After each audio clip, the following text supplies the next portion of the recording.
This is your News Source Evening Bulletin for today, Monday, the 21st day of May in the year 2018. Here's what we're tracking tonight.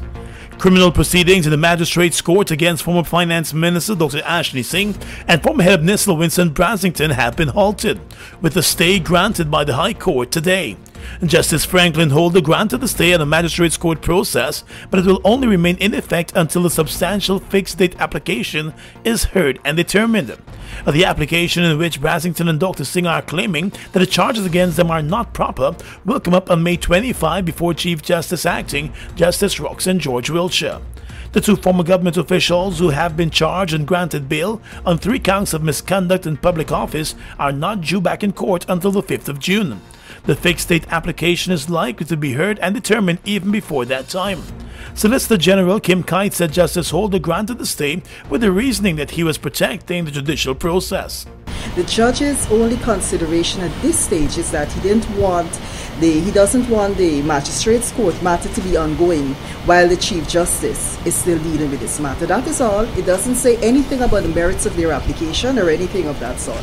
The Chief Justice will determine that. The attorney representing Dr. Singh and Brassington, Anil Nandlal, also spoke to the media today, and he said he is happy that the stay has been granted until the hearing and determination of the challenge which has been filed. A stay has been granted of the proceedings in the Magistrates Court, which are the charges against Ashley Singh and Brassington, until the hearing and determination of the fixed date application.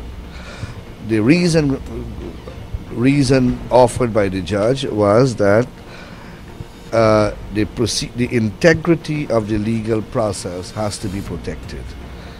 The rationale is, obviously, that you can't have an inferior court proceeding to hear and determine charges when their validity have been challenged in the High Court and those proceedings are pending before the Chief Justice. The misconduct in public office charges against Singh and Brassington are in relation to the sale of 3 tracts of government land at prices believed to be far below the market prices. They are also being investigated for several other sales of government properties for which the Special Organized Crime Unit said more charges are likely. President David Granger and First Lady Sandra Granger have been given a clean bill of health after completing the first round of their annual medical examinations at a Good Health Medical Center in Trinidad and Tobago. The examinations are being done under a Caribbean medical insurance scheme that the couple have been participating in for over a decade. In a statement today, the Ministry of the Presidency explained that Mrs. Granger first joined the scheme 28 years ago as a staff member at CARICOM, and the President, as her spouse, was eligible to participate.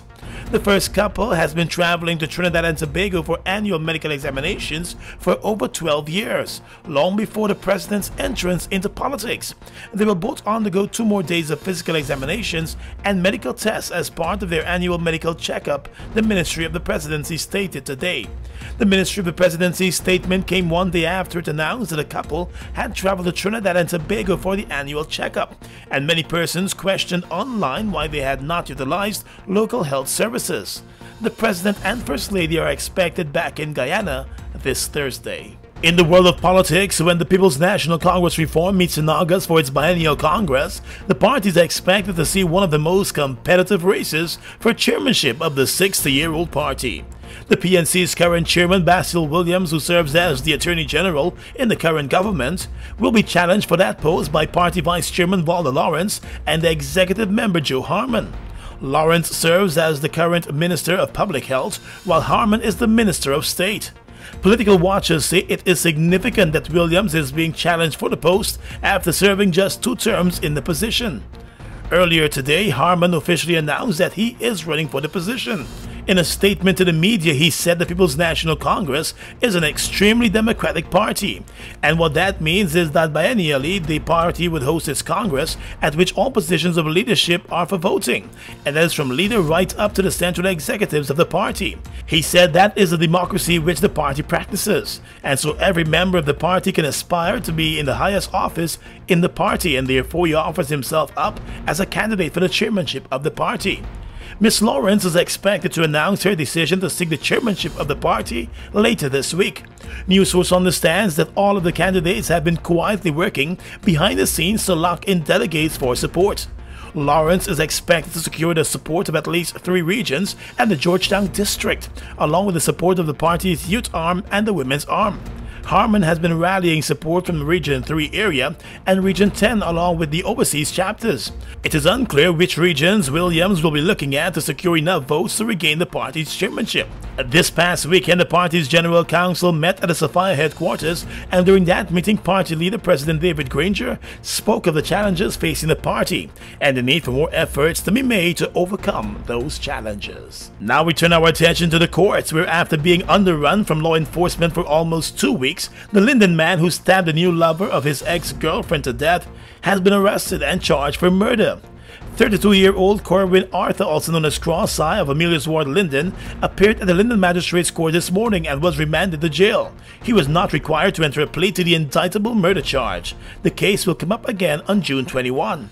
The court was told that in the wee hours of May 10, Arthur gained access to the home of his ex-girlfriend through a window and got into a fight with her current boyfriend, Claude DeYoung.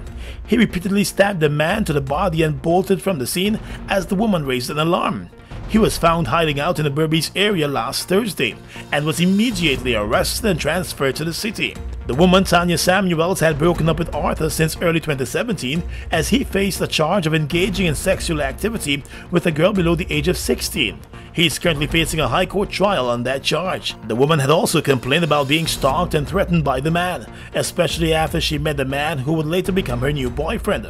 Although she had ended her relationship with Arthur, the two maintained a friendship which turned sour when the new boyfriend moved into her Amelia's Ward home. And finally this evening, Guyana has extended sympathy to the government and people of Cuba following the tragedy of last Friday's plane crash in Cuba that left more than 100 people dead. The Boeing 737 aircraft crashed just after takeoff on a domestic flight. The plane was operated by the state-owned Cubana Airlines, but had been leased from a Mexican charter company. It has now been revealed that the same plane was the same one that was banned from flying to Guyana from Cuba a year ago, after local aviation officials raised a number of safety concerns. The aircraft was being used to operate charter flights between Cuba and Guyana. Local aviation officials became concerned after a number of instances of the plane making a sluggish takeoff. When officials decided to start inspecting the flights, it was discovered that the flight crew allowed the passengers to pack extra luggage in the washroom area and other sections of the plane, and that was against aviation rules and practices. Head of the Guyana Civil Aviation Authority, Colonel Egbert Field, told reporters over the weekend that Guyana's diligence back in 2017 had resulted in the plane being stopped from flying the Guyana skies. And that's your News Source Evening Bulletin for tonight. I'm Gordon Mosley reporting.